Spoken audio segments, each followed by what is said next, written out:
1.5 miles.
Celeste before. Does that make me old?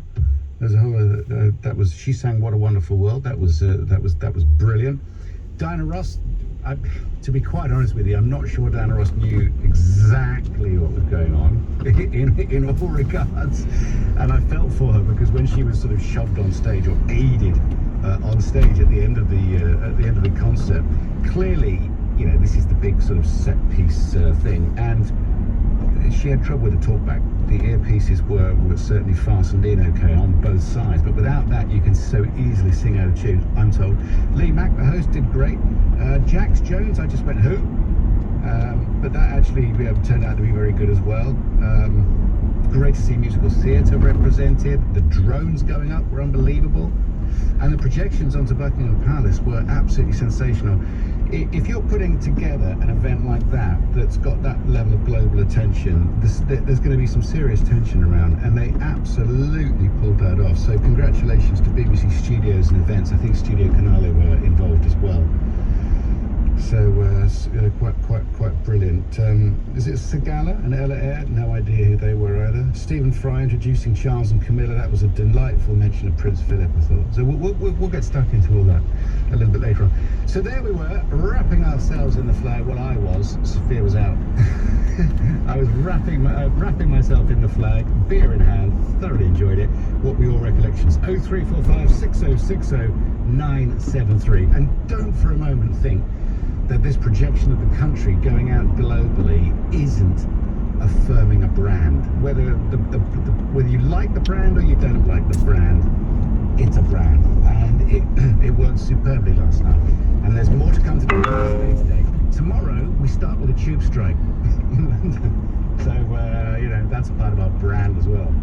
I note actually on the front page of the Observer, we're the true party of patriotism, says Labour. We're standing up for British institutions. Wow. Because they didn't under Corbyn, and that is absolutely for sure. The perception anyway was that they didn't like this country very much at all. There are plenty of reasons to love the country. There are plenty of reasons to think the country is not the government. Let's talk about the government now. We're going to talk about small boat crossings just for a few minutes. So I'll mix it in with your recollections of last night, what your favourite bits were. By all means, if you want to get in touch with that or with us. In a quarter of a mile, keep right to continue towards Tunt Lane A355. I wanted to get stuck into a little bit of detail. Nearly 10,000 people have arrived in the UK on small boats from across the Channel so far, or they've come across the Channel so far this year. They've reached the UK after leaving the French coast in vessels such as dinghies. You know the whole thing, and that's since New Year's Day, 10,000. On Friday, just 40 people were brought ashore, but 40 people keep right have made that journey. It's so risky to do so, but they continue to come. The numbers making the crossing in recent years has increased. 28,500 in 2021, 8,000 in 2020. So it's going up. So, according to a survey carried out in northern France by the charity Care for Calais, analysis has shown that deporting asylum seekers to the Central African country of Rwanda is unlikely to deter them from making the journey. But sending people to Rwanda, and even if they're successful with their asylum applications, having them stay there, is this absolute window dressing? Is there anything to it at all? Kevin Saunders. In a quarter of a mile, at the roundabout, take the first exit onto the M4 slip road to London Heathrow Airport. How are we going to stop these crossings then? Because Rwanda's not working. Well, we don't know whether Rwanda's it's going to work yet until we actually send some people off there. And I think this has been the big error that the government has made. They made the announcement a couple of months ago, and we haven't sent anybody off there yet, so we don't know whether it will actually work.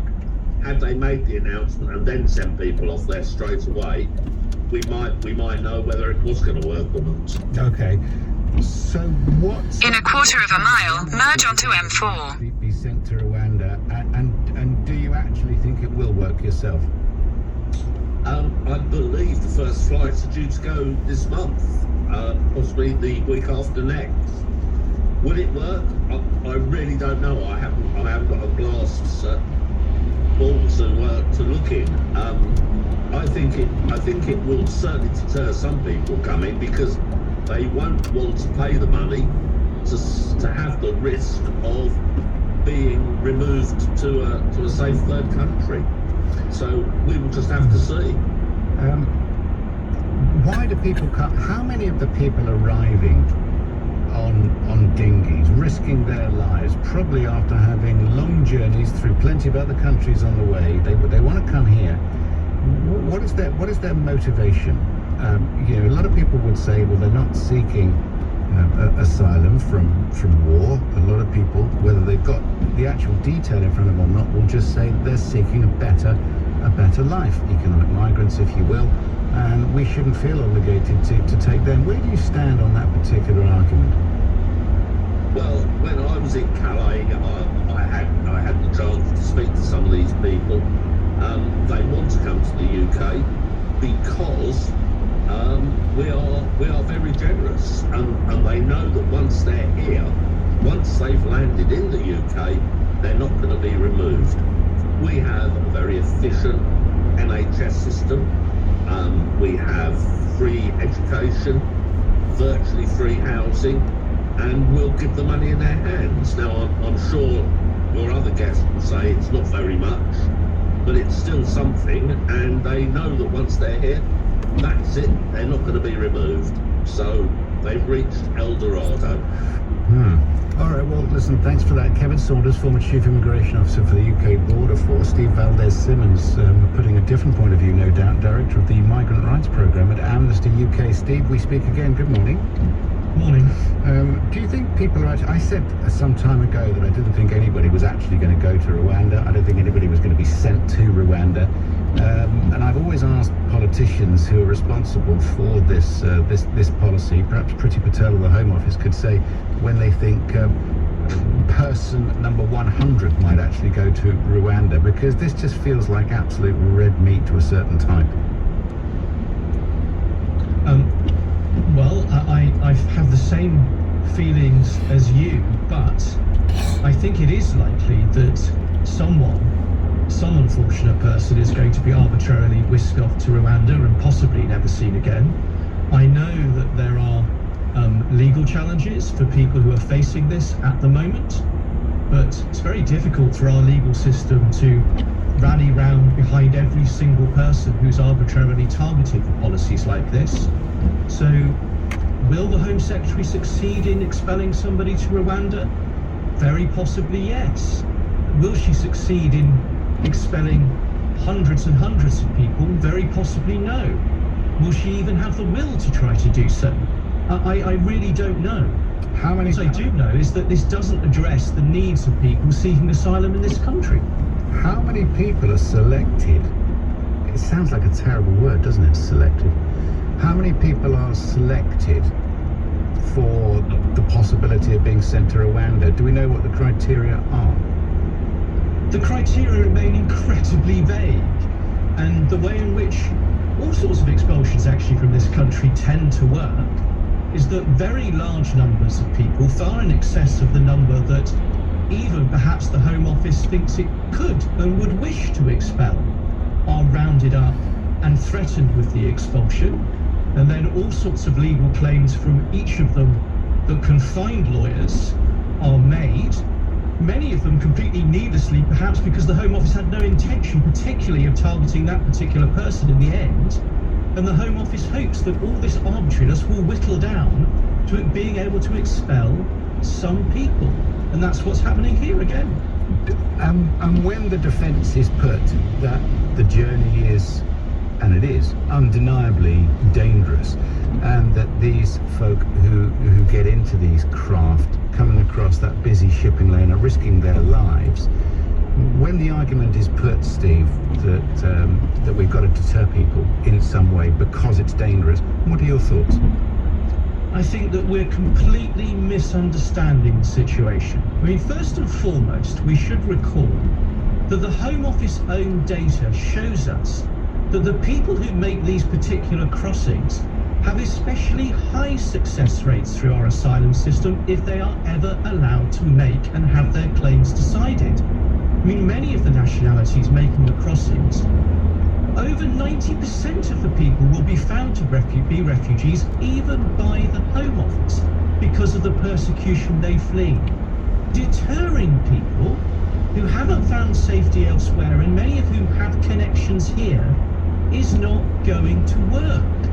And it's not stopping the smugglers, it's not stopping this awful business, it's just adding to the pain and the horror of the whole thing. Okay, so Steve, just remind people, or actually inform, and in fact tell me, if I'm in Syria and I want to come to the United Kingdom, or if I'm in, I don't know, should we say Yemen? Where you can say anywhere. If you want to come to the United Kingdom and your area is unstable, perhaps it's at war, things are horrible, I want out, and I want my family out as well. So I'm a man seeking asylum. I'm going to go first, I'm going to make it happen for the family, I'm going to lead.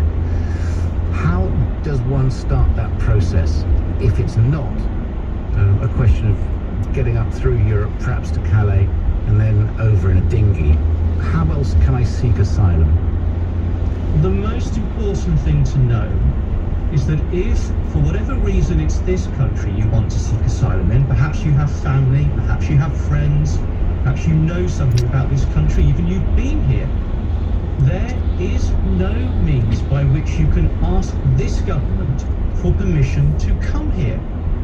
You are required to get here if you want to ask for asylum. You're required to have a visa to make a journey, and there is no visa for anyone to travel for the purpose of seeking asylum. So you can't send an email to the Home Office. You cannot fill out vast amounts of, I mean, even if you've got access to computer and all of the rigmarole that you need, and uploading documents and proof of identity and all that. You can't do it from where you are. It's not possible. Not if you want to claim asylum. You can try and persuade the Home Office that you want to come for some other reason, and if the Home Office thinks that, well, actually, no, you're looking for asylum, your application will be refused. If you get here travelling on a visa that you've obtained for some other purpose, and the Home Office thinks that your travel was for the purpose of seeking asylum, it will be cancelled. You are not allowed to travel under our rules for the purpose of seeking asylum. So, all that's left to you, maybe you obtain false documentations from a smuggler, maybe you end up on the journeys that we're talking about, controlled by smugglers, because that is what is left. Good to speak with you, Steve. Thanks for your time this morning. Steve Valdez-Simmons, Director of the Migrant Rights Programme, Amnesty UK. This Rwanda thing is complete BS, isn't it? Is it going to deter anybody? Give us a shout, 0345 6060 973. Is it necessary, though, to deter people from coming across the water and coming into our country? Do we have too many people in the country? Is it a drain on resources? You might hear the arguments that they're making in that contribution. Do you believe that or not? It's 84850. We can certainly talk about that. Or you can talk about Paddington Bear and how good that was last night, which is my preference. All right? So let's talk about that instead. And let's get serious. I'll go through the papers in just a second, but Ukraine's foreign minister has hit out at French President Emmanuel Macron after he said, Macron, that it was vital that Russia was not humiliated over its invasion in the future. Here's Ukrainian MP Lesia Vasylenko speaking to OEC yesterday about the need for support from the West. Ukraine needs to push the Russian forces out from its territory once and for all, and can only do it as long as we have the solidarity and the support from our partners. In 2 miles, at junction 3, take the A312 exit to Harrow, Hayes. With a huge pageant in central London, Boris Johnson will focus on efforts to tackle the NHS backlog in a series of announcements expected this week. And a murder investigation has been launched after a stabbing in East London. The weather, cloudy for England and Wales with spells of rain and a high of 20 degrees. LBC travel, I'm Joanne Webb on the M25. Anti-clockwise, one lane is closed just after junction 12 at the M3, and that's following an accident. In the centre of town, all approaches to Parliament Square and Trafalgar Square are closed ahead of the pageant that's taking place later on today. So that includes Victoria Embankment, the Strand, also Northumberland Avenue and Charing Cross Road. On the A40 westbound between Gypsy Corner and Hanger Lane, there's been an accident and one lane is closed, and very busy on the North Circular Road westbound heading towards Henley's Corner, and that's all down to an accident where the road is partially blocked. On the Underground, there are severe delays on the Central Line, and Chancery Lane and Holland Park stations are closed. LBC. Want to know what it feels like to win a multi-million-pound house? I'm just can't get my head around it. Well, visit omaze.co.uk by midnight tonight, and next week I could be knocking on your door, because one person is guaranteed to win our fully furnished house in the Cotswolds worth £3.5 million. Last month we changed the lives of Catherine Carwadine and her family. We really are set for life. You could be next. And the best part? You'll be supporting the RSPCA. For your chance to win our spectacular Cotswolds house worth £3.5 million, you must enter by midnight tonight. So do something amazing. Visit omaze.co.uk now. Over 18s only, no purchase necessary. Conditions apply. At Free Now, we're best known for our taxis, but actually we're the mobility super app with more ways to get around. Travelling around London has never been easier. In a quarter of a mile, at junction 3, take the A312 exit to Harrow, Hayes. With private hire cars, or live life in the cycle lane with e-bikes. And just like always, if you need a taxi, all you do is tap and go. Free Now, get there your way. Exit at junction 3. £1,000 or more in a scam or fraud, then tell CEL. CELsolicitors.co.uk, specialising. In a quarter of a mile, at Cranford Parkway interchange, take the 4th exit onto the Parkway, A312. Tricked into sending them money, you could have been scammed. Don't let them get away with it. Let us help you try to get your money back. We listen, we care, we win. Excuse me, airport security. Did you pack this bag yourself, madam? Yeah, What's this then? my post office travel money card. Right, and this? Oh, that's my post office travel insurance. I knew that. Anything else to declare? Yeah, they even sorted my passport for me. Really? Wherever you're headed, always pack the post office. Search post office travel or visit your local branch. Card issued by First Rate Exchange Services Limited, pursuant to license by MasterCard International Incorporated. T's and C's apply. Exit the roundabout onto the Parkway. 7:21, the morning after that wonderful concert yesterday. I thought the projections up onto Buckingham Palace for the Platinum Jubilee. Continue on the Parkway for 1 mile. The drone work at the back, they must have been in the back garden, which is a sizable back garden, but it was absolutely superb. I thought the sound quality was great as well, and the sheer pace of getting that many performers and backing singers and the tracks organised, I mean the stage management, unbelievable. Diana Ross had seemingly not that much idea what was going on for the first 30-45 seconds or so as she tried to figure out what was going on with her earpieces, and there was a few bits and bobs that you might be able to see, but ultimately I thought it was Absolutely amazing, brilliantly staged. I'll take your observations on that. 84850. I'll work my way through a few texts as well. We thought we'd sort of mix and match this morning, talking about the concert a lot later on and what it means these 4 days. Back to normal tomorrow, rain and a tube strike. But today, there's going to be a pageant. We'll get a report on what is expected later on. It's being broken down into 4 sections, and it's going to be, well, see, on paper it looks like a complete and utter woke fest, and it's going to really annoy lots and lots of people, but might be very moving and brilliant as well. So I've given up trying to figure out anything before it actually happens. It's how it washes over you. Lee Mack, well done last night. When he came on, just sort of 30 seconds or a minute each time. In a quarter of a mile, at Wagoners Roundabout, take the second exit and stay on the Parkway, A312. And Andrew Bocelli, the last note that he sang lasted for about a minute. Superb. William on the mic talking about the environment and conservation going forward. And actually the Queen mentioning the 2 next kings of this country, Charles and William. And not mentioning Harry in any way. And I know he's not going to be king, but she was talking about the conservation efforts. Couldn't be more proud of them. And Charles. Exit the roundabout onto the Parkway. Continue on A312 for 1.5 miles.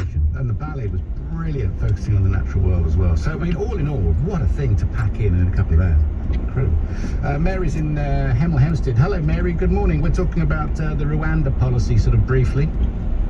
Well, to be quite honest, Andrew, I've said this for years. Why don't we follow the same policy that France does with regard to migrants? We give away so much to these people coming here, and we know they're coming for economic reasons, but if we were to get in line with what France is doing, we wouldn't have any this nonsense with human rights, because they don't target the French people, do they? Or the Italians or whatever. You know, Mary, I did ask somebody once when I was in France, I said, how many people are in France? How many are in France that you don't know about? And the estimate was 5 million people. They think they've got 5 million people. They haven't got a clue who they are or where they've come from. Yeah, but France is a big country. It's not like us. We're a tiny country in comparison to the size of France. Well, I think having 5 million people and not knowing who they are or where they are is a significant issue. Well, I'm sure we've got the same amount, if not more, but the point is we're a very small country. Why does it matter, Mary? Tell people why you have the attitude you do. Because it's diluting our culture. For a start, it's causing animosity in a lot of places. It's causing us to have ghettos, division. It's not a good thing. All right, well, Mary, thank you. We'll see if people agree with you. It's 0345 606 0973. I want to speak to Kim Sengupta now, Defence and Diplomatic Editor for the Independent. He's in Kyiv. Good morning to you, Kim. Good morning. Good morning. Did you hear, or does it matter, what Macron said yesterday about not humiliating Russia? It's got a lot of people's backs up, I think understandably. Yes, I did hear. I heard it was in the Donbass for the last 2 weeks, but of course, the fighting is now going on, and that's very much the focus of Russian offensives, and the Ukrainians are taking, quite a battering. They're being outgunned. They're losing dozens and dozens of soldiers every week. They weren't hugely surprised at the feeling on the front line that perhaps the West's backing for Ukraine isn't as staunch as it was in a little while ago. I mean, the example they give is that a lot of the Western weaponry, which has been promised, and indeed are on their way, simply haven't reached the Donbass, and that's where they are losing men in such alacrity. Now, so about the Macron's comments, of course, certainly stirred up here. I found when I arrived in Kyiv, you had the foreign minister here saying that instead of talking about not humiliating Russia, they should be dealing with Russia, and Russia has humiliated itself. There's also not just Macron. There's also a feeling among senior Ukrainian officials that Joe Biden's support has not. In 300 yards, turn right onto Roslin Avenue. On entirely sure they're right in the sense that they pointed to a few articles that